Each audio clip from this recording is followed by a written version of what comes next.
இரவு வணக்கம் உறவுகளே. இது திங்கக்கிழமை இரவு. இன்றைக்கி நம்மளோட இரவு வேலைகள் பார்க்கலாம். இன்றைக்கி வந்து பீட்ரூட் பொரியலும் காரக்குழம்பும் வச்சேன். ஸோ பீட்ரூட் பொரியல் வச்சு சாப்பாடு ஊட்டிடலான்னு சொல்லிட்டு அது பீட்ரூட் சாதம் மாதிரி ரெடி பண்ணிட்டேன். இன்றைக்கி நைட்டு டின்னரும் பார்த்திங்கன்னா பீட்ரூட் பொரியல் தான். காரக்குழம்பு இருக்குது. இது வந்து ஹஸ்பண்டுக்கு கோதுமை மாவு தோசை சுடலான்னு மாவு கரைச்சி வச்சுருக்கேன். சைட் பை சைட் அரிசி ஊற வச்சுக்கிறேன். நைட்டே அரிசியெல்லாம் ஊற வச்சுடுவேன். இன்றைக்கி சிகப்பு அரிசி ஊற வச்சுட்டு இருக்கேன்.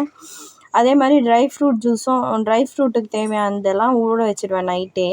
இன்றைக்கி நைட்டு வேலைகள் இப்படி தான் போச்சு. இந்த வீடியோ உங்களுக்கு பிடிச்சிருந்தா லைக் பண்ணுங்கள், ஷேர் பண்ணுங்கள், கமெண்ட் பண்ணுங்கள் மற்றும் சப்ஸ்கிரைப் பண்ணுங்கள். எதுவுமே பண்ணாலும் லைக் பண்ணிட்டு போங்க. மற்றவங்களுக்கு ரெக்கமெண்ட் ஆகும், மற்றவங்களுக்கு பிடிக்கும்.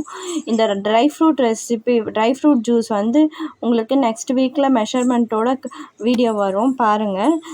நாளைக்கு ஒரு vlog ரெசிபி வரும், பாருங்கள். இந்த வீடியோ பிடிச்சிருந்தா லைக் பண்ணுங்கள், ஷேர் பண்ணுங்கள், கமெண்ட் பண்ணுங்கள். இன்னொரு மினி vlogல பார்க்கலாம். Bye guys.